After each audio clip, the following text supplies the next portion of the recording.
So let's get this clear. Conal supporters are calling me a racist and a liar again firstly. I'm definitely not a racist. I wouldn't have 3 children with a man who has the same religion and culture as Conal. Secondly, I always find evidence before I post anything. Last thing I want to say on this matter is if you want to call me a lie, back up your claims. Show your proof and evidence now. I will show you more evidence of fake propaganda in Azerbaijan. And if you think this video is fake, that's not my problem, it's yours. Maybe the truth hurts. This is the green wall of the blue TV screen. With a click and an editing program, I can travel to the most horrible places in the world. In this way, the adversary country tries to fool the international community, spreading false and unsuccessfully edited shots. In this video, Azerbaijani parents were proud of patriotic acting talent of their child, naively showing how their country uses the potential of children, violating the UN and the UNICEF charters and international conventions. Disrupting children's childhood, using them as supporting actors, are the continuation of the Azerbaijani false propaganda. Not through editing, but through makeup, I can assure you that I was injured in Ganja.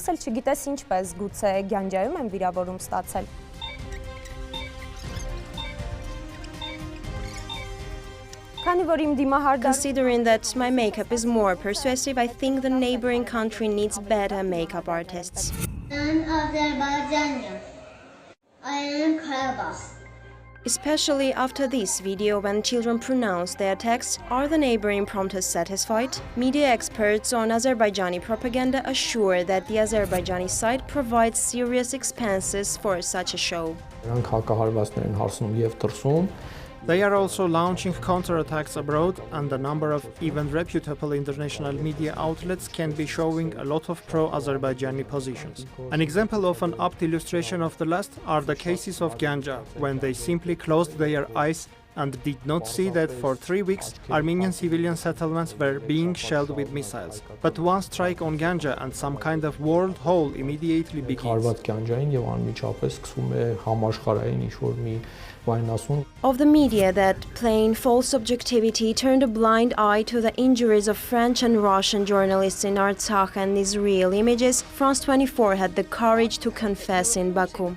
Although our stay here is quite legal, we are under constant control. There is a person specially appointed by the government who always accompanies us, gives instructions on what to shoot and where to shoot. It is quite difficult to represent what is really happening here. I would like to inform you that our movement as well as press freedom are controlled here, and we cannot ask the residents for their opinions. But are they ready to explain to their people how Azerbaijani journalists stand ready, prepared and organized on the streets, guessing where and when there will be fire from the Armenian side, especially when this fire had to be at a distance of 20 kilometers? 5 minutes later, there was a live broadcast from the scene. 10 minutes later, there were people in suits, officials quite ready to give interviews at night. I don't want to say anything, but in any case, it is obvious that regardless of who is the author of the Ganja strike, which side is to blame, it seems like they are very seriously prepared to provide information support to any incident.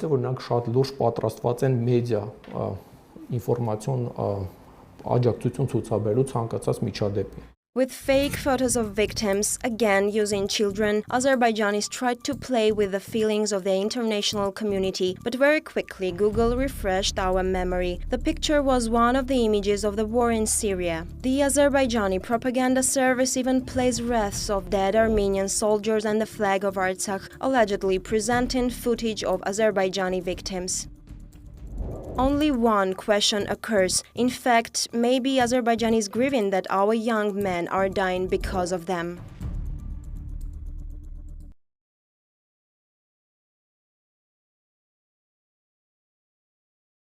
I love the world. I love Turkey and Azerbaijan. We are all family. We are all human. But I don't like this shelter. And I don't like her. Or her. And I definitely don't like him. I want to see happy children. I want to see these children happy. Because these children matter, all children matter. I want justice for these children, and I want them to have a trauma-free childhood, especially this little girl. Justice for Asin, justice for Totu. This is why I support the children will be that voice what they don't have. Thanks for listening.